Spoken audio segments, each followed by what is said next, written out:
As many of you knew, and you saw the live stream, I was down on the Canvas Sands, down south, down in Kent, not that too long ago.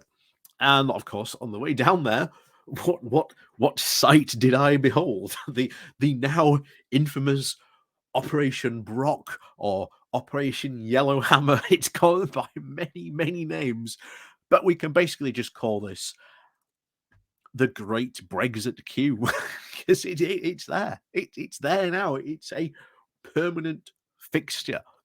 It ain't going anywhere. And the fact that we now have continuous delays and queues and tailbacks is just a sign of this whole Brexit that was promised by the Brexiteers, that Boris Johnson promised there was going to be frictionless trade. It's not happening. And remember, we are looking at a Conservative Party that wants to deregulate even more, which in effect puts up more barriers and potentially adds even more lorries to be checked in that queue. So the more we see these Brexiteers try to push their crazy hardline Brexit ideology, because again, in their fantasy world, somehow that will work. And remember, one of their big responses was, oh, don't worry if we lose trade with Europe, because somehow the rest of the world will make up for it. Well, what have we been seeing in a lot of the trade numbers very recently? Guess what? The rest of the world ain't coming to our rescue. So it's obvious this was going to happen. It was warned about. It was told to them, this is one of your consequences. Kent was one of the big areas that did sort of vote for Brexit, and they were warned, you are running the risk of, the M20 becoming a permanent lorry park. And, well, it's happened. And it gets even... I want to call it hilarious, but to be honest, it's just sad, really. The fact that we now have to have a disaster relief company come in to help aid these drivers. So before we get going into that, please do remember to hit the like, share, and subscribe button. And of course, down below, there are links to my Patreon page and a one-off link called Buy Me Coffee, where you can, buy me coffee. And of course, as always, there is the YouTube thank you button, and of course, the Pony Club as well. And also remember to ring a ding ding that bell so that you get notifications of when we drop a new video or when we go live, as we sometimes often do at random times, or whether the whims may take me. So, as always, thank you very much for all you guys and all the support that you do show. And of course, on with the show. So, this is from The Guardian with the title of Disaster Response Charity Enlisted to Aid Drivers Stuck in UK Queues for Channel. The government has signed a £200,000 a year contract with a disaster response charity established by the former head of Britain's armed forces to help drivers stuck in lorry queues in Kent. So, to help these drivers, where previously this was just not necessary because, well, of course, delays and, these queues did happen, it wasn't a big issue because we didn't have to perform these checks, which, again, is really what is adding to these queues. They won't admit it, but that's Brexit red tape right there. They are now having to enlist a disaster response charity at the tune of £200,000 a year.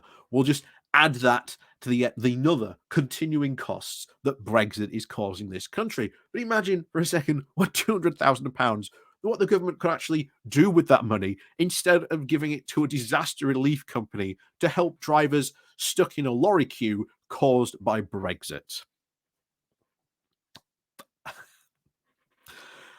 So the Department for Transport has enlisted React, which uses military veterans to distribute humanitarian aid in war zones following natural disasters amid concerns over driver welfare. The long contract, which started in November, means that food and water will be supplied to queues of the vehicles approaching the road over and the channel tolls if drivers are at a standstill for 2 days. The DTF summary says that the welfare plan was needed because of, quote, regular disruptions. I like that. Regular disruptions. What's causing those regular disruptions, DTF? It was causing regular disruptions to the road network in the area and previous national events, which have severely overstretched the local responses.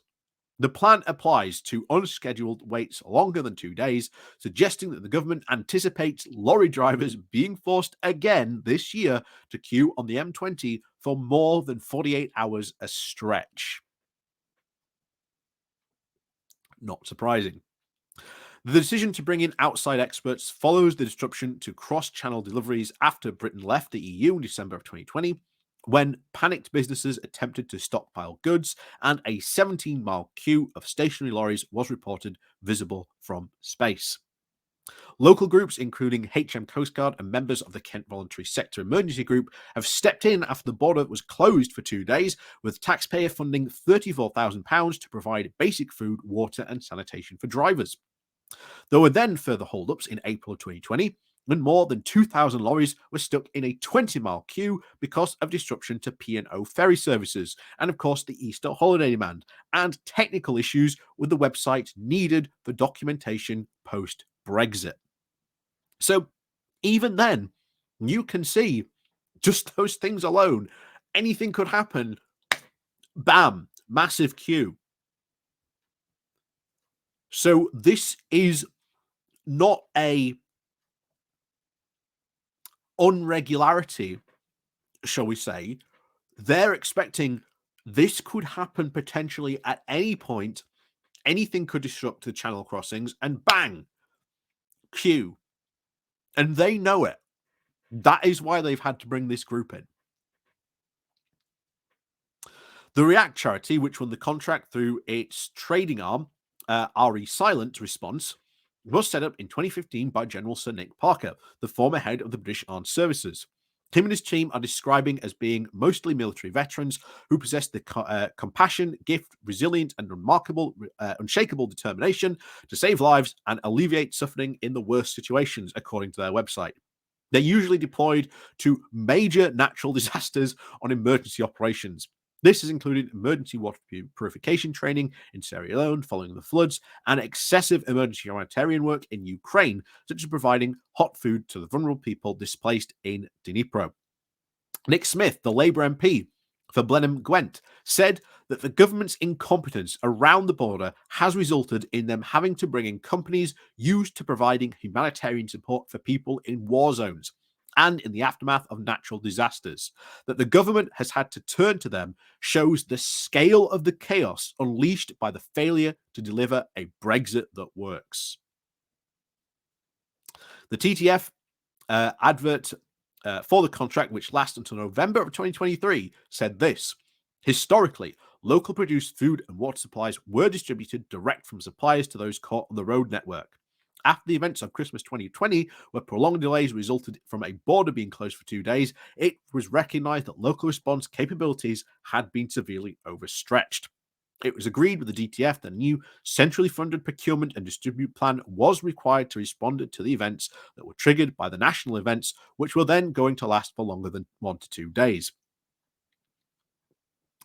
Government spokesperson said, driver welfare is our priority, and it is only right that we have a robust emergency system in support to place in case of unprecedented issues at the border. There are currently no known congestion issues, but that's not to say that who knows what could happen this year. And like I say, you may get a ferry that breaks down. Maybe that whole system breaks down again. Who knows what may actually happen? But these responses will become regular. And we warned about this. We warned about this continuously. but we are working with our partners, including the French government, to ensure that passengers have the smoothest journey possible.